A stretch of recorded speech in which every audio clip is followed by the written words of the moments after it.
Hi, I'm Lindsay. I'm Justin. We are the creators of Go Togo, a new series on CBC Kids. And it's about public transit vehicles in the big city, but the cool part about it is it's all made with animatronic vehicles and real sets. Watch this!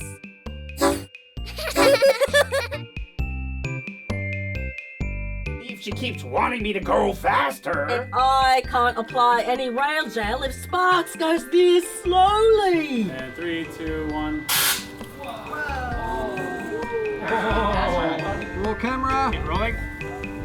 3, 2, 1. Sploosh!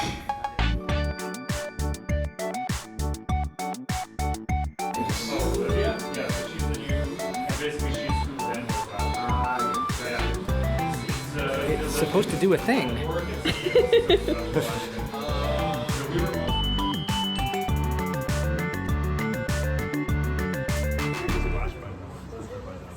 We had some fun challenges in season 1 Yeah. that we addressed for season 2, and we can't wait to show you all the people behind the scenes. Bubbles. Waiting for bubbles. Waiting for bubbles. And wind camera. More wind, and Stella. Hi, Stella. Can you believe all this snow fell in just one night? 3, 2, 1, action.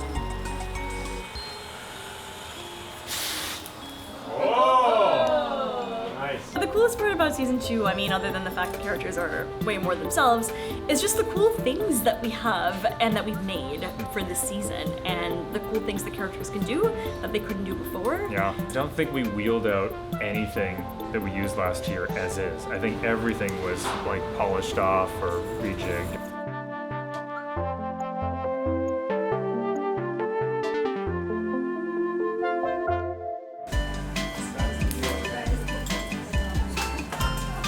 A big part of this year is really thinking more about the building of the world and what does it look like to live in this part of this city, or what kind of things do we think the riders would be, doing or engaging with this year. We had a really fantastic art team who built us a lot of really cool extra pieces. We have playground pieces, we have a ton of really fun kite pieces, we have brand new benches. One of our key set pieces this year is our water table, of course, which came with a lot of marina pieces and a lot of really cool stuff that you would see in a boardwalk kind of situation. We get to really play a lot, we get to really have fun on set. What has leveled us up from last year is having 3D printers of our own on site and having people in the art department who are making 3D models and printing them out on the fly. Yeah. With the round windows. This one's got a little bit of art deco-iness. Our tool belt was smaller last year, or the materials that we could work with. We were more limited in that, right? Because we were trying to make things that were light, things that we could make quickly. We don't always get a lot of turnaround between scripts getting finalized and us knowing what we have to make. That pretty well limited us to things like the pink XPS foam. A lot of stuff was built out. Anything that we had to build on the fly, we were pretty much using this. Last year, obviously, we had the houses that were made out of foam initially, and then we made a mold and we cast them in resin. But being able to 3D print the houses has meant that we can change the designs more quickly. It made them, I would say, easier to paint.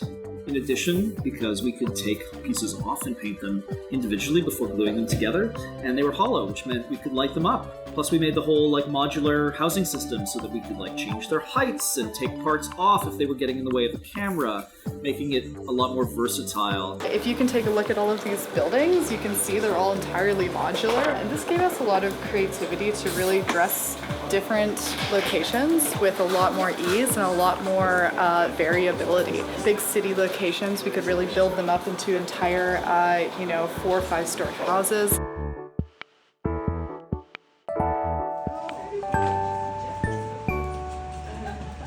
We definitely are using many different technologies to bring the world of Go Togo to life. That does include, of course, 3D printing, but a lot of this is still painted by hand, and we can't just 3D print something and then throw it in front of the camera. It always has to have quite a lot of post-processing. And these characters as well, they are 3D printed, but they're also, a lot of post-processing in terms of the paint, in terms of the finish, the fit of all the mechanisms inside of them, the wheels, and then you painted all these eyeballs. Yes. Yeah. Which is important because eyes are like the thing you connect with when you look at the characters. Oh boy.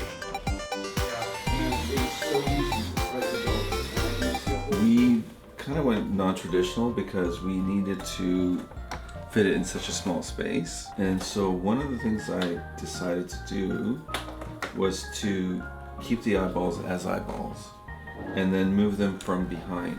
So in a way, they're kind of in a socket, and then you can just, from the back, push them up and down. One of the things about Togo, Season 2 Togo, which is this guy here, is that we can actually control his lean. So Lindsay, go ahead and just give him lean one way. Yeah, and lean the other way. And it's actually, maybe from where you are, it might not look huge, but on our periscope camera, everything looks bigger and huger. So why don't you make him look like he's excited? Just wiggle back and forth. Yeah. So he can do that. He can lean away from something and look at it. And it actually gives quite a lot of expression. The lip mech used to be done through a very complicated method. Unfortunately, it interfered a lot with the Wi-Fi. Can I go to the subway tunnels and try it? Pop said not yet. When you're moving. The lip sync. We decided to go with an RF system. So we're taking audio software, sending it to a I/O board, and then we're sending it from one Arduino to Arduinos in each character. Electromagnetic! He also has now working headlights. There we go. And we can change the brightness of it using this pot here, this little switch. So in case we want to look really bright or if we want to have some kind of pulsing effect. And then he's also got these new side lights. This just regular on, and this can also be made brighter or darker. And then we can also switch it to this other pattern. Look at that. Party mode. This is party mode, and then also his flashing, and that's when he's really running low on battery. His lights flash like that. Okay, so we're actually on set right now, and you're directing your final episode for season 2, which is what's happening in this one? Togo just had a big dream, and Hab's explaining that dreams aren't real. And you really went all out with this dream, right? I did. Yeah, I love the dream episode because we can do some funky things with it. We didn't have to think about continuity too much. You had a curtain of flowers going in front of Spark's face. What has it been like to direct Go Togo season 2? Because you did season 1 as well. Yeah, I mean in general, because I have an animation background, the whole live action experience has been really new to me, and I've always been really amazed by how much you can emote by limited actions. So that's always very refreshing and fun to direct. For season 2, we're super excited to delve deeper into who these characters are, the fun they have between each other, the interpersonal dynamics, seeing more of Transitville, more of the exciting things they get to interact with, like this charging station behind us, a car wash. Yeah, he hogs the car wash. Togo hogs the car wash. Gets into a lot of situations this season. Togo gets into a bit of trouble this year. Stella's just a little bit sassier. Wheeler is his usual supportive self. Adult Sparks being grumpy as always, Dr. Pero being a mad scientist, and of course Hub. I was gonna say, and Hub, yes. Being, the really steadfast teacher of the group. I got excited because we have a new character.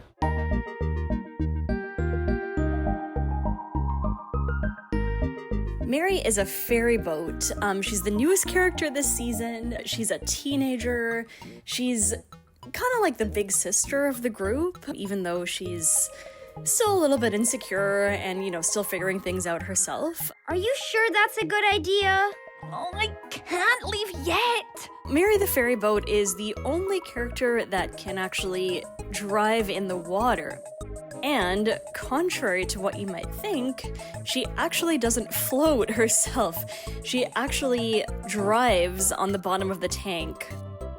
We decided to make Mary a teenager because we wanted somebody who was not quite an adult, not quite a kid in the same way that, you know, Wheeler, Stella, and Togo are. We wanted somebody kind of in between for them to interact with. There's just a lot of really fun storytelling potential with a character like that. Try not to sound like you hate them.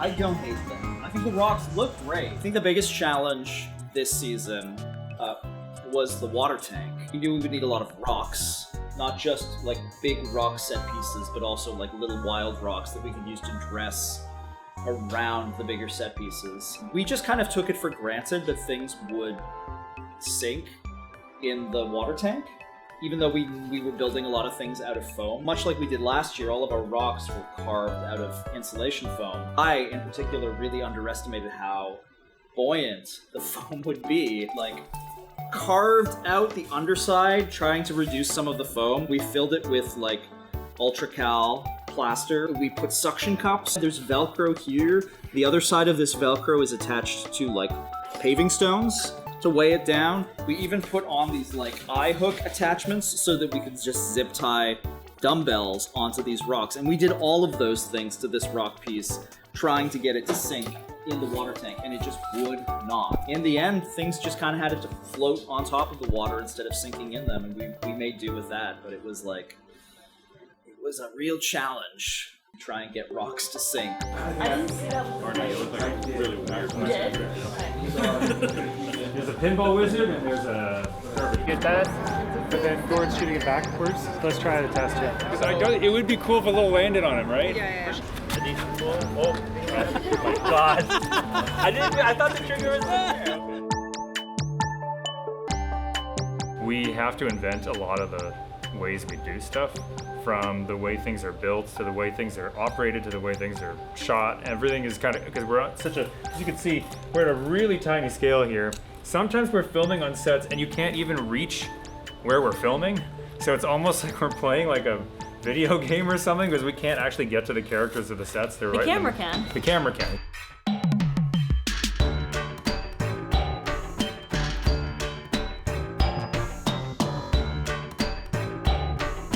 All right, you want me to explain the camera to you? It's a motion control system, Okay, that's fine. which we use keyframes to set our first and end points. And then using this PS5 controller, we can control it, as you can see. We'll set ones there, Nigel. Two things. Here. Okay. Let's load without header.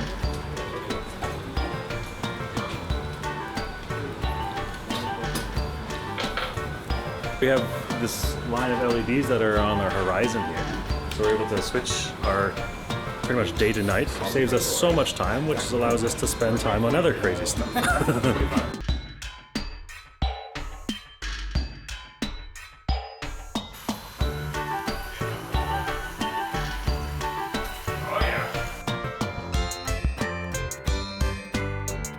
The wonderful thing about shooting at this scale is that you're able to like kind of control this miniature world. I can call lightning from the sky, I can call a sunset in a split second. You're able to experiment in ways that you would never be able to with a large set. So if you want a character to move into a different location, you just pretty much pick them up and move them to a different location. Where it would be very hard in a big film set to do that, it would require this big set change.